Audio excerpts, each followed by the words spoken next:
das nossas ocupações virtuais, porque eu assim, tô tendo a oportunidade de conhecer muitas mulheres incríveis que eu não conhecia, de chegar mais perto de algumas que eu já conhecia, e acho que tem sido um processo interessante para a gente, digamos assim, tentar transformar um pouco dessa cultura política que anda muito contaminada, uma política que para a gente até dizer que ela é realmente nociva, ela é tóxica para a democracia, porque é uma cultura machista, racista.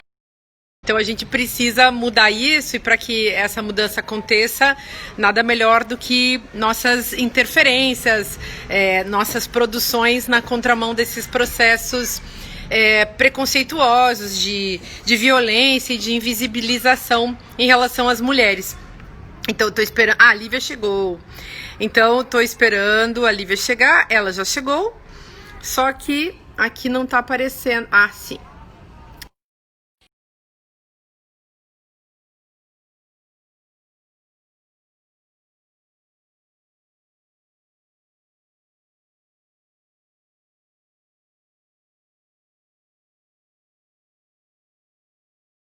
Produzir uma reflexão no outro caminho. Oi, Lívia. Oi, Desculpa. Márcia. Não, ainda bem que você Imagina. me avisou, porque eu tava aqui fazendo hora esperando. Porque hoje é domingo e, além de tudo, nós temos essas 5 horas de distância. E eu estava aqui lendo uma tese para amanhã e fazendo hora. Aí você me ligou e eu pensei, ela tá me ligando muito cedo, mas vamos conversar, né? Imagina, tudo Imagina, bem? problema algum. Tudo bem, e você? Estamos indo. E aí, me conte. Estou muito feliz de te receber aqui, quero te dar boas-vindas, agradecer por você ter aceito esse convite de participar, enfim, dessas ocupações. E aí é uma oportunidade para a gente se conhecer um pouco melhor, e eu queria também que você se apresentasse para as pessoas, contasse um pouco da sua história, desse assim os sinais que são relevantes para você sobre a sua biografia e esse seu projeto agora de ser pré-candidata. Acho que hoje a gente já pode falar candidato, né? Não sei. Mas você, por enquanto, é pré-candidata. Conta pra gente como tá a sua vida e de onde você vem, né? E como é a sua história. Por favor, a palavra é sua. Então, Márcia, primeiro eu quero agradecer, dizer que é uma honra estar aqui conversando com você, é, que eu estou muito nervosa, porque é uma honra mesmo. Quando a minha irmã tinha entrado em contato com você, ela falou assim, eu vou entrar em contato e vou tentar conseguir uma live com a Márcia Tiburi. Falei, pode entrar, Virgínia, você não vai conseguir. E aí, quando você teve a resposta positiva, eu realmente fiquei muito feliz, muito honrada com esse convite. Então, eu Obrigada. quero muito agradecer de estar aqui. Vou me apresentar, meu nome é Lívia Guimarães, eu tenho 33 anos, eu sou jornalista de formação, me formei aqui na UFSJ, que é a Universidade Federal de São João del Rei. Eu sou casada com o Eider e sou mãe do Ravi. O Ravi tem 6 meses, que a gente conversou sobre ele. Ele tem 6 meses, e aí eu estou me acostumando ainda com essa vida de mãe, durante uma pandemia, durante uma campanha, né? Então, e com um bebê bem pequenininho. Eu comecei na vida pública muito cedo. Meu pai é um dos fundadores do PT aqui em São João del Rei. E aí sempre eu fui participando com meu pai. Então, aos 16 anos, eu comecei a participar do movimento estudantil, gostei, achei bem interessante. Só que aí aos 17 para 18 anos, eu participei de um projeto que chama Parlamento Jovem Federal, que é muito bacana, em que os jovens vão para Brasília e se tornam deputados federais jovens por uma semana e conhecem como que é a vida no parlamento. E é muito legal, é um projeto que a gente deveria até divulgar mais. E aí, depois desse projeto, eu fui a primeira mulher a ser presidente da Câmara dos Deputados Jovens. E eu falei, nossa, eu gostei dessa ideia. Que E ótimo. lá eu conheci vários outros jovens e que mexiam com ONGs, né? E aí, movimentos sociais, eu achava que na minha cidade não tinha ONG, porque não tinha no nome, né? Eu não conseguia identificar. E aí, quando eu voltei para cá aos 18 anos, eu e vários moradores aqui do bairro do Tijuco, que é onde eu moro, onde eu vivo até hoje, É um bairro de periferia, mas que tem várias coisas positivas, né? A gente fundou a ONG Atuação, que agora esse ano completa 15 anos e trabalha com educação, com juventude, né? E está parada por causa da pandemia, porque a gente respeita, né, as sugestões não, as orientações da OMS, que não, infelizmente não é comum aqui, várias pessoas têm achado que é apenas uma gripezinha, né? Então a gente segue, mas a ONG Atuação está parada por respeitar essas orientações. Mas aí depois de fundar a ONG com 18 anos, aí em 2008 eu me candidatei a primeira vez a vereadora. Eu não fui eleita, eu fui a sexta mulher mais votada e São João elegeu 5. Só que nesse mesmo ano, 5, foi uma época áurea de São João. Tinham 10 vereadores na época, 5 homens e 5 mulheres. Uau! Incrível! Tem que estudar São João del Rei, amiga. É incrível isso. Mas foi um lapso na história de São João, porque, para você ter uma ideia, até hoje, só 8 mulheres foram vereadoras aqui em São João. E nesse ano, em especial, foi a época, o momento que mais teve, né, vereadoras. E aí, em 2008, eu não fui eleita, mas eu passei no vestibular para jornalismo, e aí fui estudar, e aí, quando eu estava me formando, eu me candidatei de novo. E aí, sim, eu fui eleita a quarta mais votada de São João.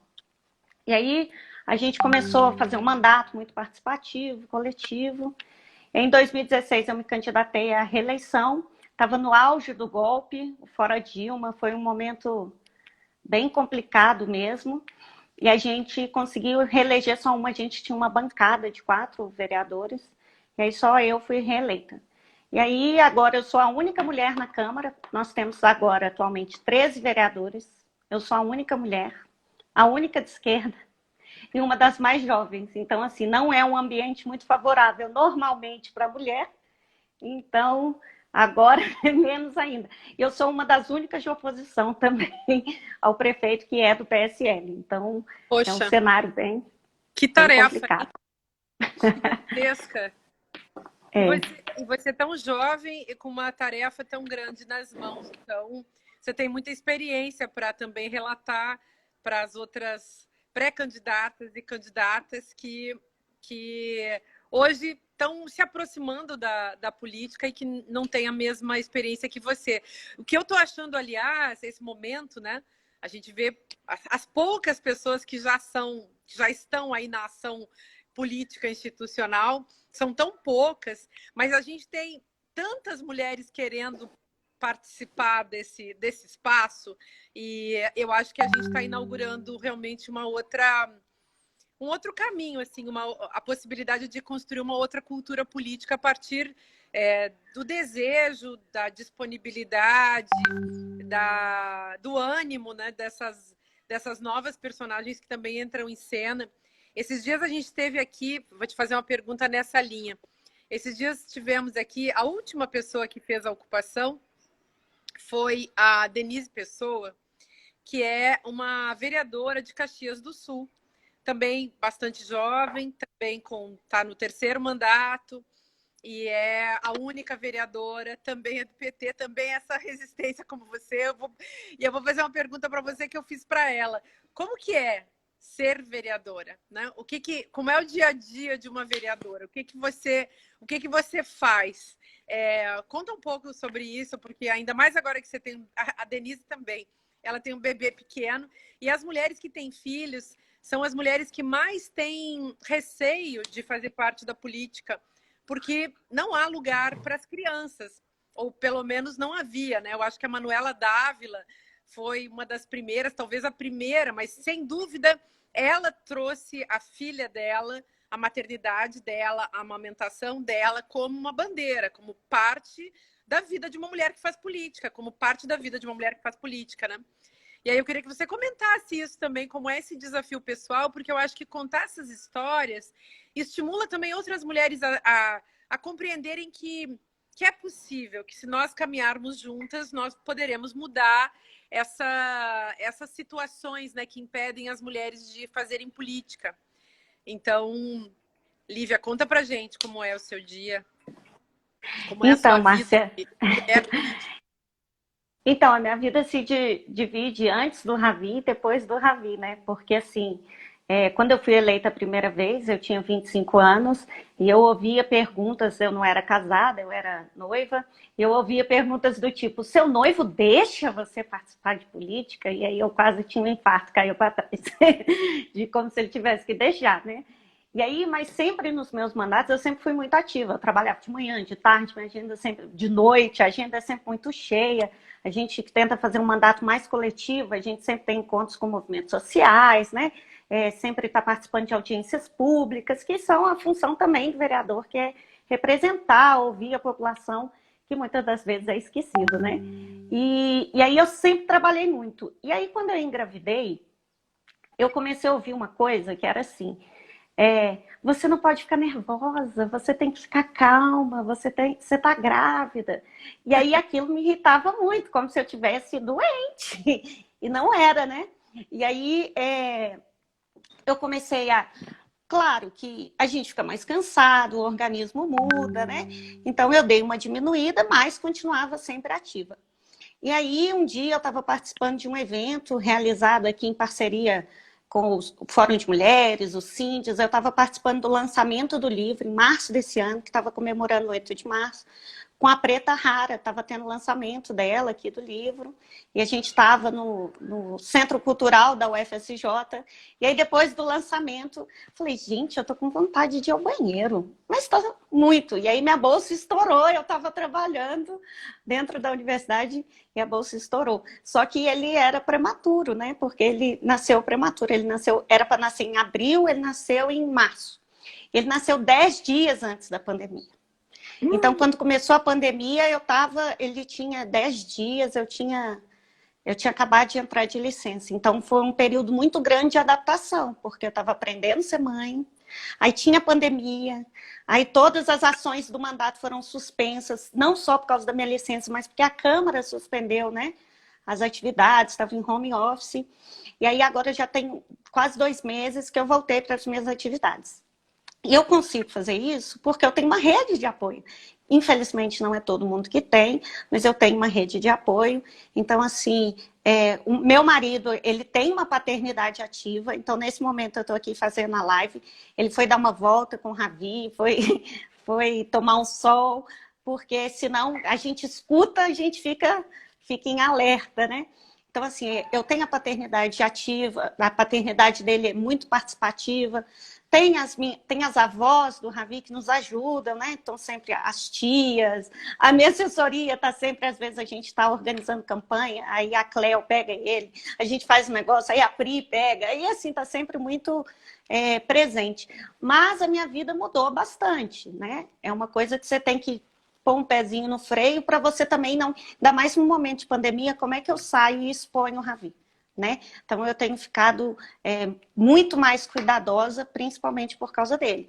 Mas a gente já teve casos, como terça-feira na reunião da Câmara, eu ter que sair, amamentar ele do lado de fora do plenário, porque estava muito barulhento.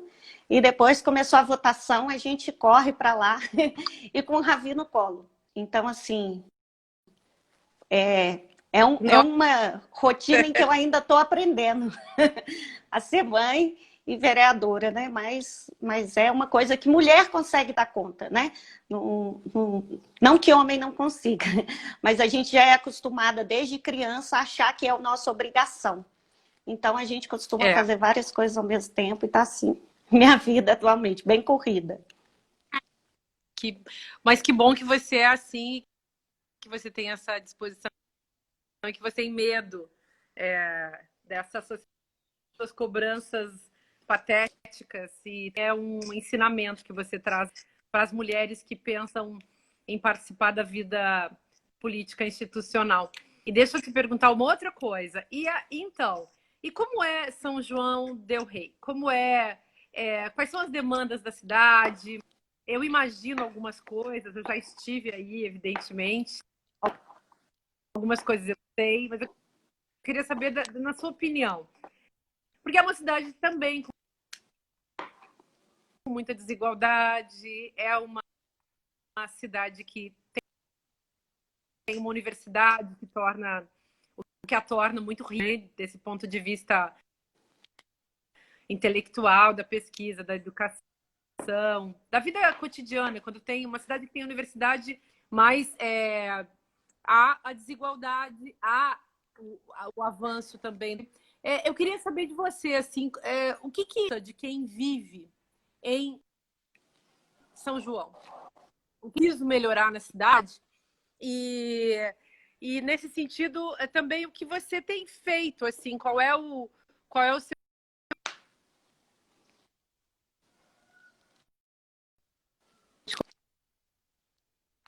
consegue conversar direito? Tá me Então, Márcia, São João del Rei é uma cidade histórica, ouvindo, né, de Lívia? Minas. Agora tô. Tava com atraso, mas agora tô te ouvindo. É. São João del Rei é uma cidade histórica, né, que respira